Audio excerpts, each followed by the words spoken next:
पाण हिकिड़ो नंढो मिसाल था वठूं। माण्हू ग़ुलामी जा हैरान कीअं थियनि था। पाण ॾिसंदा आहियूं हाथी सर्कस में ॿ चार हाथी ऐं हिकिड़ो माण्हू हंटर खयो पोयां उन्हनि खां करतब पियो कराईंदो आहे। हीउ हाथी जेको 20 फुटनि खां वधीक कद रखे थो ऐं 100 मण हुनजो वज़न आहे।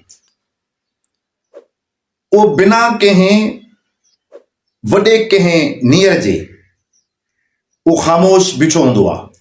उन सबबु कहिड़ो आहे? उन सबबु इहो आहे जॾहिं उहो हाथी नंढो हूंदो आहे ऐं सर्कस वारनि खे हथ अची वेंदो आहे त उनखे हू हिकिड़ो मज़बूत नीयर उहो टंग ॿधी छॾींदा आहिनि। उहो नंढो हाथी हिकिड़ी ॾींहुं कोशिशि कंदो आहे त हिन नीयर मां जान छॾायां, ॿिए ॾींहुं कोशिशि कंदो, टे ॾींहुं कोशिशि कंदो, चोथे ॾींहुं कोशिशि कंदो ऐं पोइ मुसलसल उहो कोशिशि कंदे कंदे हिकिड़े ॾींहुं थकिजी पवंदो आहे। पोइ हू फ़ैसिलो करे वठंदो आहे त हाणे हिन नीयर खे मां टोड़े नथो सघां।